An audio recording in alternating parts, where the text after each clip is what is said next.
Welcome to Dogsthorpe Infant School Launchpad. This is your captain speaking. We've been cleared for departure. Okay, Eddie, start the countdown. 5, 4, 3, 2, 1. Let's go.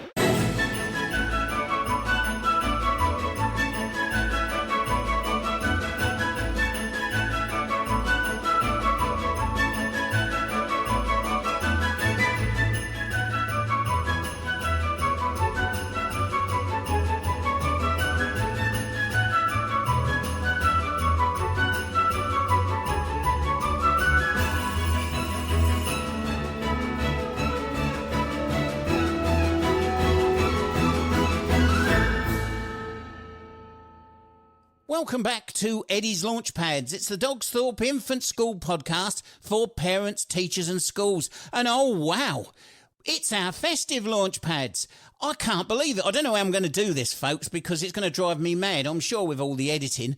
But we're going to have 2 episodes a week, one on a Monday, one on a Thursday. So you've got something to listen to over the weekend. And then after the weekend, there's something to listen to through the week. So there's 2 episodes per week. And this series of episodes are all going to be about the school itself. It's not going to be about guest authors and things like that. It's actually going to be things that are happening in school, sometimes about Christmas, things that are going to happen in 2026, which we're all looking forward to.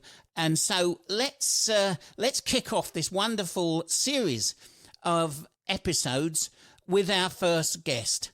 Christmas is a wonderful time, isn't it? That's what the song says. It is a wonderful time of year, and we love it. We just love it. We love getting together, our families, our friends.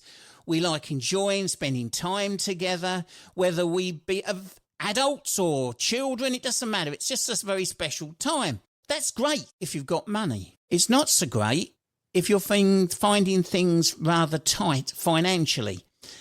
And then it gets more difficult because, you see, whilst we can cut back, it's a bit difficult for our children, isn't it? Because they love to unwrap presents. And there are some families living in Peterborough who are struggling financially, and some of them are finding it hard to even find a nice toy for their child to open. And to tell us all about it, it is a joy to welcome onto our launchpad Natalie, who's going to tell us all about this exciting thing that maybe you may not know. So welcome to the show, Natalie. Nice to be here. Thank you for having me, Dave. Could you say a little bit about yourself and how this wonderful scheme started? Yeah, so my name's Natalie Stars-Hudson. I work for North West Anglia Hospital, which includes Peterborough City Hospital, Hinchinbrook Hospital and Stamford Hospital. 10 years ago, so this is the actual 10th year anniversary of the Giving Tree. 10 years ago, I was in a slightly different role at the hospital. I was in a children's safeguarding role. And a chance meeting with someone from the community, and actually she was just waiting to meet someone else, and I got chatting to her. And she was working with some particularly vulnerable families in the community in Huntingdon, those living in extreme poverty and really, really struggling in all sorts of different ways. And she invited me along to an event that they organise weekly called the Grub Hub in Huntingdon. And it's where their most vulnerable families can come, chat to other families, the children can come, they can play, they get a hot meal. And, it's just a really lovely event once a week. So I went along to this Grub Hub on a Thursday. And I'm not ashamed to say that on the way home, I actually cried. I was absolutely saddened by the level of poverty that I saw. Some of these families were really, really clearly living in extreme poverty. Probably one of the children that particularly sticks in my mind is a little girl. She was about 5 and she didn't have a coat. And this was obviously leading up to Christmas, so very, very cold outside. She didn't have a coat. And when I looked down at her feet, Mum had to cut the top of her trainers off because her feet had obviously overgrown. She couldn't afford any new ones. So on the way home, I was really, really upset. That was just one of the things that I saw. And I thought, I've got to do something. So that's how the idea was born. I started off at Hinchinbrook, small little hospital, much smaller than Peterborough.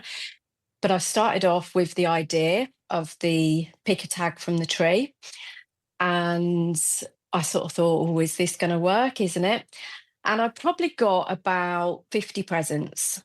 So I was over the moon. There was such generosity. Staff, visitors, patients had picked a tag from the tree. And how it works is there's a name, as you've already alluded to, Dave, there's a name and an age on the tag. People take that tag and buy a present for that child. And then we match it up with. Now, I will be honest, the names on the tags are not real because some of the children have really unique names. Sure. And obviously we absolutely want to keep it anonymous and, respect people's privacy. So, but what I can assure you is that that present goes to a child of that exact age, and it will be a child in need. So I have to mix some of the names up just to protect people's identity. But anyway, I got about 50 presents. I got this massive, almost life-size cuddly dinosaur that had all sorts of outings. Someone had pictured it in their open-top car, and that was given to a child who was absolutely over the moon with it. Someone had bought a guitar, a proper guitar in a case with a lesson book. So I think that went to a 10-year-old boy. Probably from that first year, the standout present that I received, very generously donated, was a tablet. Right. Just a small unbranded tablet. And that actually went to a 16-year-old boy who had been sadly kicked out of home, living in a hostel, didn't have any family that he could go and visit. So he was completely alone on Christmas Day, feeling pretty hopeless, I can imagine. And he opened this tablet and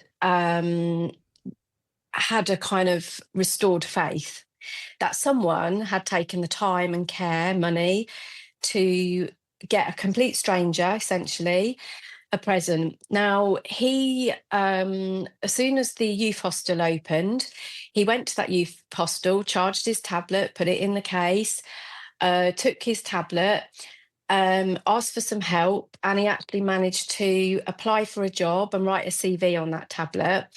And he then successfully got that job. Oh, wow. I don't know any further updates than that. I have been trying to track him down, but unfortunately I haven't been able to, but I will keep trying. It still makes me slightly emotional to talk about it because I think that person changed that young man's life, and who knows the difference it made. It may have completely changed his course. Who knows? So from that first year, it grew and grew and grew, and we were able to support more groups. And then I think about 3 or 4 years in, Hinchinbrook merged with Peterborough Hospital.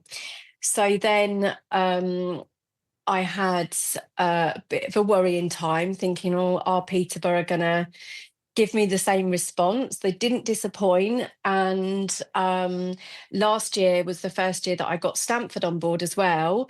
So it has got absolutely massive. And that is thanks to the amazing support of the local communities far and wide. And I'm never, ceased to be amazed by the generosity, the kindness of people, donating. And I think last year, and it's obviously very difficult for me to give an absolute number on presents, but I think we donated about 5,000 presents. Oh, wow. So from that 10 years ago, we donated about 5,000 presents. And these presents, because of people's generosity and because of the growth of the Giving Tree, we've been able to every year to support more and more and more groups in Peterborough, in Huntingdon, in Lincolnshire. So some of the groups that we support, so like I said, sort of 16 to 18-year-olds living in youth hostels, and sometimes we even go a little bit higher than that, you know, if someone's going to be on their own at Christmas. We support the domestic abuse refuges. So sometimes women, and I do caveat that with accepting that it does happen to men as well, but predominantly the refuges are women's refuges. Sometimes they leave with children with just the clothes on their back because they've had to get out in an emergency situation. So they have no money. They're obviously essentially in protective hiding. They can't work, they have no access to funds, therefore they have no money to buy Christmas presents. So we provide for all of the children in the refuges. We also provide for some of the children that the domestic abuse workers are working with, some of those families that are struggling as well, because that can obviously be a source of escalation, if you like. We support children in care in children's homes that again haven't got, you know, their family around them. We, through the hospital, we've started, and this has kind of grown over the last couple of years, we've started to support those children where parents might be suffering cancer. Some of them are even terminal. So, you know, it might be their last Christmas with their children. And I'm trying to actually organise, in conjunction with one of the companies at the hospital, a big Christmas party for our families that are suffering with cancer, and a Christmas party for those children. Obviously, as you know, as one of the schools that has chosen to participate, we provide for schools. So they identify their most top sort of vulnerable families, those most in need, and we provide from them. And I think last year we were able to offer kind of even more. So I think and I have to say credit to my daughter, because it's got so big that she has helped me with that, and she's been a massive help. She organises me with military precision, I can tell you. She's the polar opposite to me, so she keeps me in check, and she says, "Mum, come on, I need to sort this out." So yeah, she's taken on the schools and she's done an amazing job of that, and we were able to go out and say, actually, we've got enough presents to support. And I think this year we're going to be able to support even more families in the schools, and hopefully get even more schools on board as well. So that's just a few of the projects. There is so many for me to even list here, but they're the kind of main ones, and we're kind of expanding out in terms of area. That's brilliant. It's brilliant.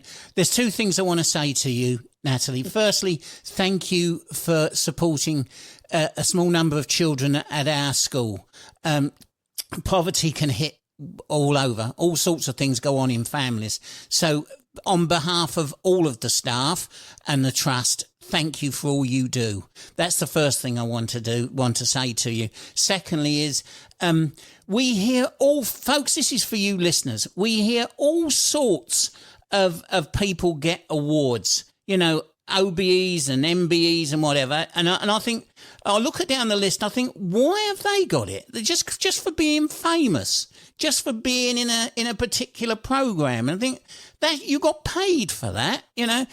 And I think that really the award system should be for people like you. Thank you. I really do. I don't know about that. It's true. I mean, I seeing something like you saw when you all those years ago, 10 years ago, seeing that, it has a big impact, doesn't it? I mean, I remember. I suppose it's a bit like the Ralph McTell Streets of London thing, that I worked in Bradford for a while as a community worker. And it was inner city, there was great need there, all sorts of children going through all sorts of problems. And one day we got a letter from Ilkley Moor, and they said their parish council. And Ilkley Moor, you know, that's the song Ilkley Moor Bartat, that it's a very, very wealthy village.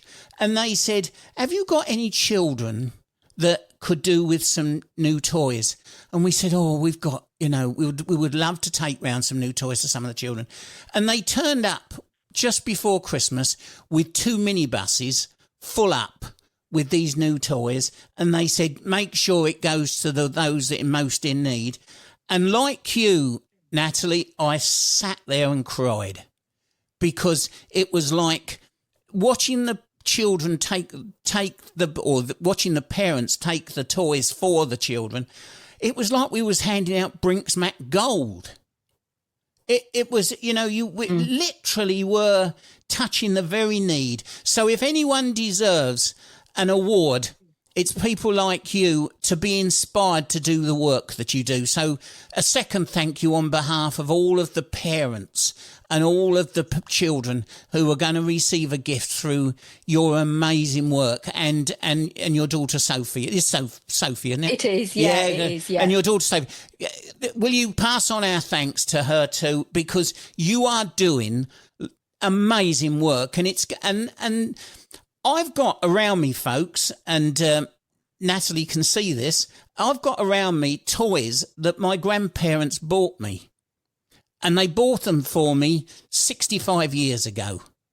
And they're still in my mind and on my shelf to remind me of how much love was shared that particular Christmas way back in the early 1960s. Now, children are going to get presents through Natalie's hard work, and it's going to make their Christmas.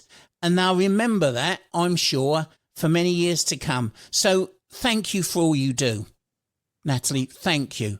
Now, it would be nice to think that you and Sophie do the whole thing and everything all works like clockwork and everything's okay.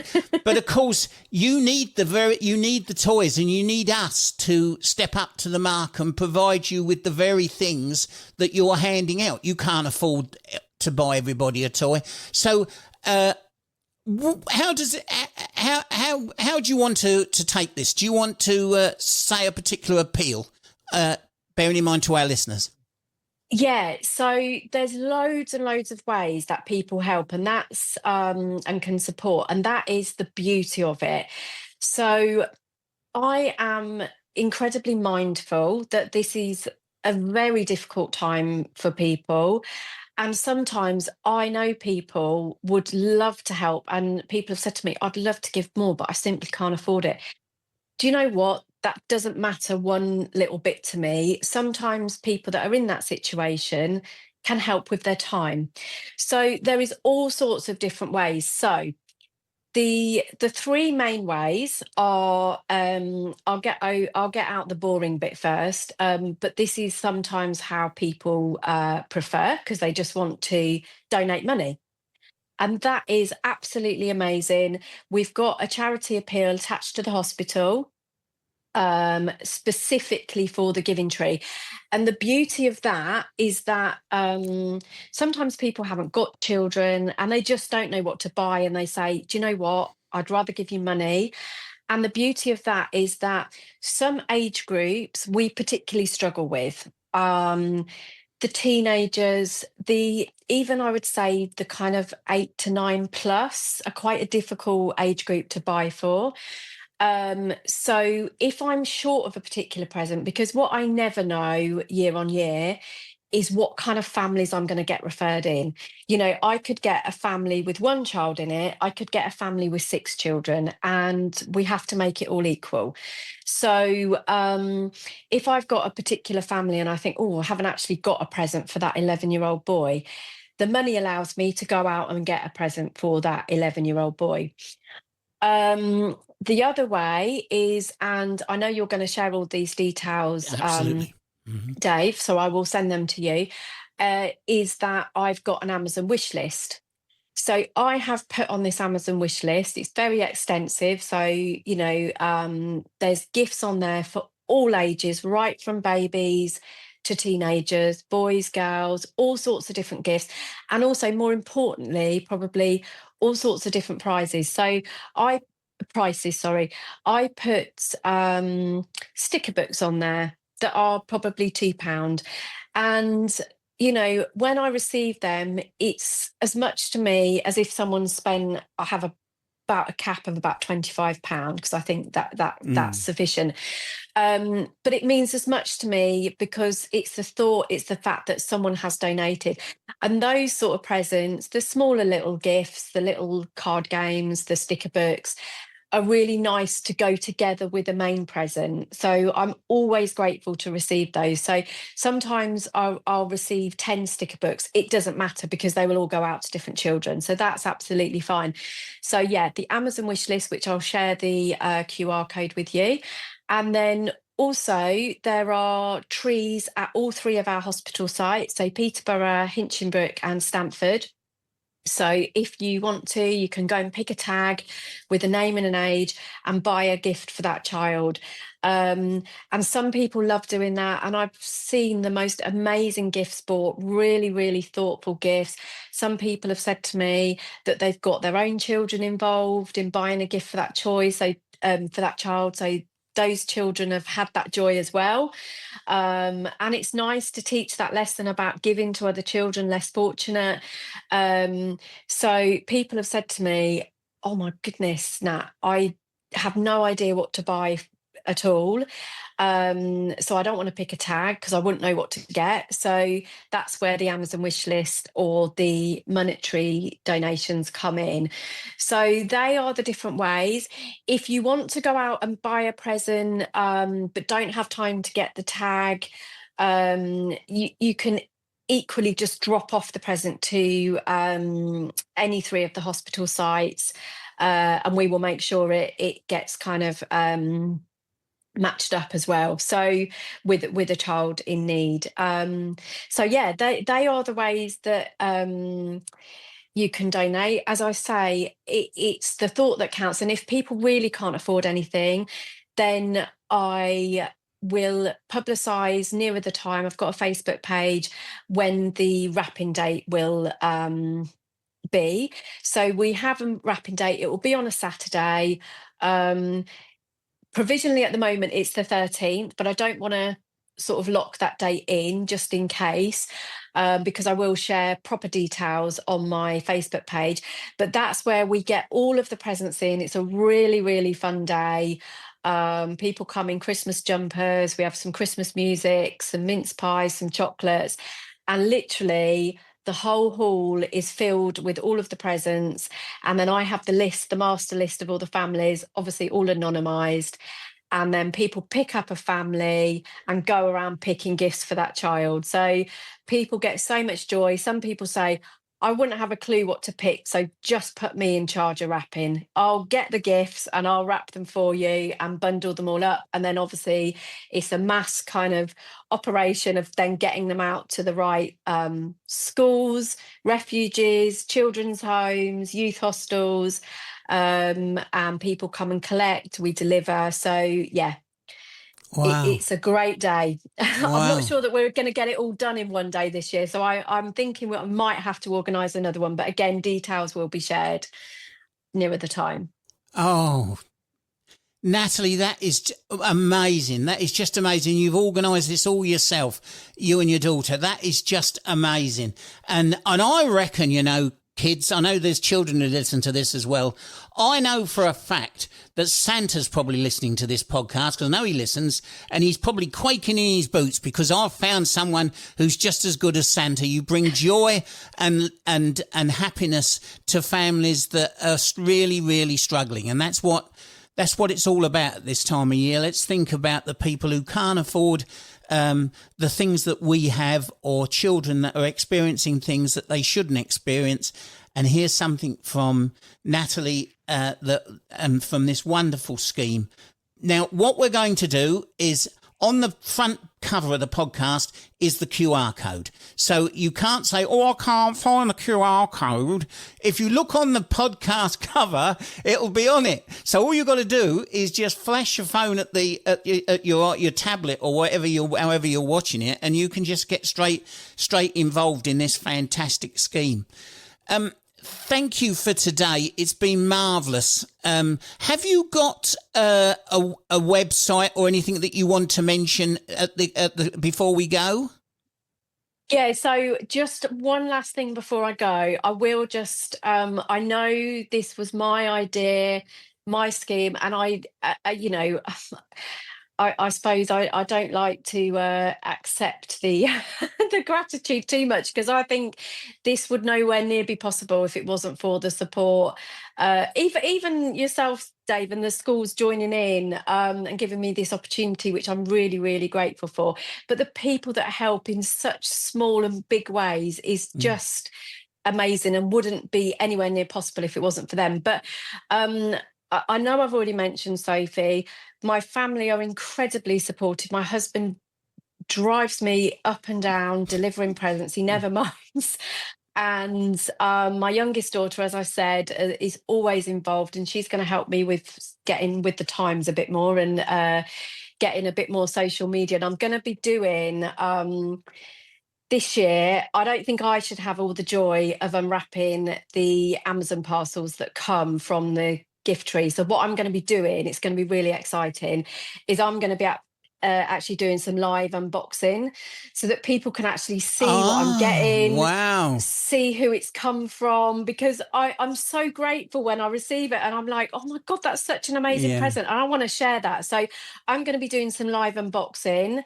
I've got a Facebook page, which again I'll share the link for. Hopefully I'll be sharing some more links to other social media platforms. The hospital is probably the best place, because they're going to showcase a whole page with how you can give, all of the information, some pictures, some amazing kind of stories and things like that. And the only other person I want to mention, which I absolutely wouldn't be able to do it without, is my colleague at the hospital called Sharon Carey. She has been with me the last few years, and she is by my side, also helping to organise me, because it has grown so big. I could not do it alone. I'm already thinking this year, I'm not sure how I'm going to do it, but I will get there. But I just wanted to mention her as well, because I don't want to take all the glory. Well, and thank you to all of the hospitals, and particularly as we approach Christmas, thank you for all you do, all you who work in hospitals, whether you're one of the medical staff or the support teams, whatever you do fantastic work, and we thank you for that.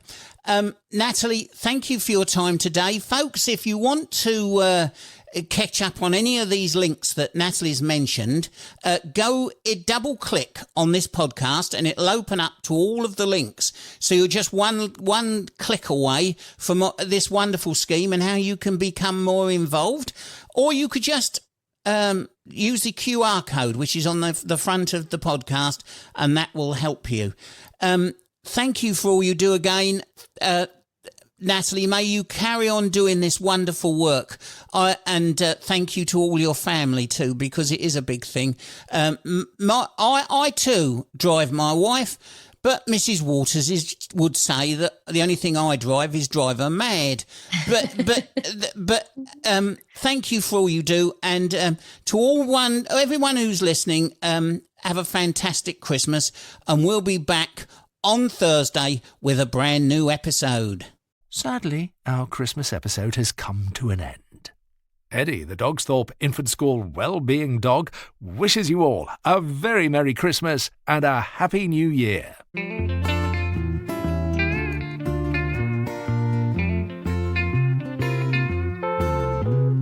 His name is Eddie Edster, he's a well-being dog, and he's here at Dogsthorpe School. He's such a little cutie, wagging his tail, and the kids all think he's cool. He makes them feel safe, he's great for mental health, he gives them confidence. confidence from his very self. Not talking about money, but he brings so much wealth. He's Eddie Edster, the well-being dog. His name is Eddie Edster, he's the well-being dog, and he loves Christmas time. Lazing round the home, chewing on a bone, Eddie thinks it's fine. The children will be looking out for Santa Claus, but also giving high fives to Eddie's paws. Let's all thank Eddie with great applause. It's Eddie Edster, the well-being dog.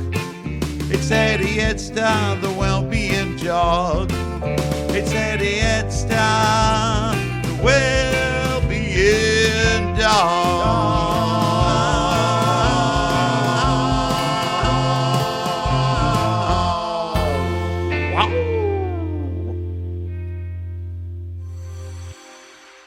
Dogsthorpe Infant School is part of Hampton Academies Trust.